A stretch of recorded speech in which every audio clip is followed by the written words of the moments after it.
bring in Bill Hancock, the executive director of the College Football Playoff Committee. How was yesterday like for you, Bill? Great day, a monumental day for college football. I kept thinking, wow, this playoff is happening. Here's the first day. In 30 years, we're all going to remember that we were there on January 1, 2015. Just a great day for our sport. In your position, can you enjoy it, or are you just sort of watching back hoping things go as well as they can possibly go? You know, somebody asked me who I was cheering for. I was at the Rose Bowl game, and my answer was, I'm cheering for the referees. And that's the way I view it. We have friends and associates at all schools, particularly these four, and so we don't really care who wins. But I can sure get caught up in the excitement, and I did yesterday. When TCU wins the way they did, and as you're watching the Ohio State game, are you consciously, subconsciously rooting for Ohio State in that sense, just so you don't have to hear about the TCU effect? Yeah, I get that. No, I've been in this business long enough to know that anything can happen and will happen, and so, no, I don't root for anybody. I do want there not to be any calls that decide a game. Don't think we had that yesterday. But, you know, fact is, TCU is a very good team. Ohio State's a very good team. And people say, well, was the committee validated? I don't know. The committee did their work. They came up with the best four teams, and I think they got it right. Yeah, and that's what I was going to ask about Ohio State. And I guess you mentioned, is the committee validated? You don't know. But do you feel that after the results of yesterday and the results of the bowl this week, that you still have the best four teams in college football? Yes, we do. We do. And we knew all along that Team 5 was going to be close. When we did our modeling over the last 10 years, there were almost every year Team 5 would have had a good case. Some years Team 6. But what happened in this case was Baylor moved ahead of TCU because of the head-to-head. Then it really came down to Baylor versus Ohio State, and Ohio State had more significant victories. Bill, it was a big day for the Big Ten. Michigan State won, Ohio State, Wisconsin, of course. What does it say about that conference? Well, a great day for the Big Ten. Everybody's had great days in bowl season over the last 5 or 6 years, and yesterday was the Big Ten's. No question. Great victory by Wisconsin with Coach Alvarez back on the sidelines. The Michigan State game was incredible. I actually left my seat to go visit with someone and got distracted, ran into a Baylor fan in the press box at the Rose Bowl and said, congratulations. And he said, what do you mean we lost? I had missed it. But what an exciting game and a great victory for Ohio State. It was a great day for the Big Ten, no question. Not a great day for the SEC. The SEC West, 2-5 in bowl play. What are your thoughts on that? Oh, anything can happen in bowl games. And yesterday in this bowl season, other teams got fired up and played very well against the SEC teams. I don't think we can draw any long-term conclusions from what happened this weekend, other than that there are lots of good teams out there. You're moving the ball forward. How does Oregon match up with Ohio State? The Ducks, a 7-point favorite. Well, it's going to be a fascinating football game. Obviously, Ohio State's playing very well on both sides of the line. And so is Oregon. Oregon, very explosive.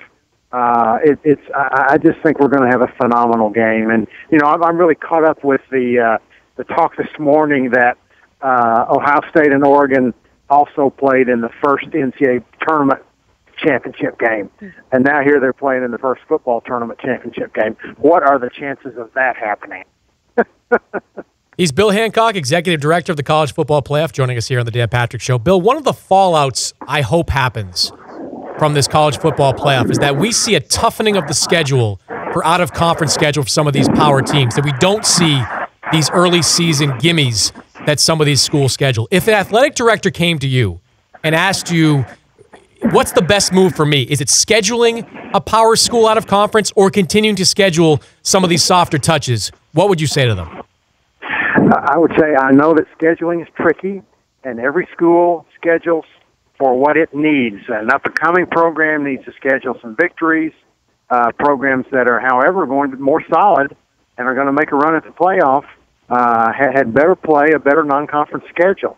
And that's because when the committee compares, say, 10-2 teams, all 10-2 teams are not equal. And the committee will look at how they built that 10-2 record. who did they play? And I don't think there's any question but what we're going to see better non-conference schedules in the future because of the playoff. These two lost teams, and I think one concern that would come up amongst athletic directors and of coaches, if they schedule a tough team early on, they lose, that they'll get penalized for being a two-loss team as opposed to a one-loss team that wouldn't have scheduled someone like that. Do you think the committee, because it's not beholden to the computer, do you think that they would take into account and even reward a team for scheduling a tougher out-of-conference schedule, even if they lost that game? Oh, absolutely. This committee proved this year that this is not about simply wins and losses, but the committee digs deeper and looks at how the teams built that record. So yeah, this is one of the really great things and vast improvements in the committee structure over the old poll system that we've had in college football forever, is that these individuals can dig deeper, and the one-loss record is not the end-all be-all, and it's a terrific thing. Do you think TCU and Baylor suffered because of their non-conference schedule?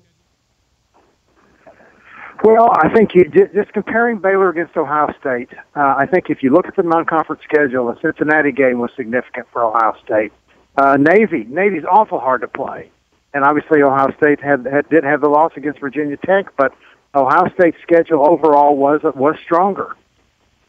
Get you out of here with this, Bill. We are a country that wants more. That you have 4 teams in the college football playoff. You're going to have people that want 6. You're going to have people that want 8. How happy are you with the 4-team playoff, and when, if at all, do you think you might expand? Well, we're delighted with it. Obviously, this is the first year of the new format, and people are taking a good look at it. Our television ratings yesterday were the best that ESPN's ever had for bowl games. We think 4 is the perfect number, and there's just no talk about expanding. If you could make one tweak to the playoff system, what would it be?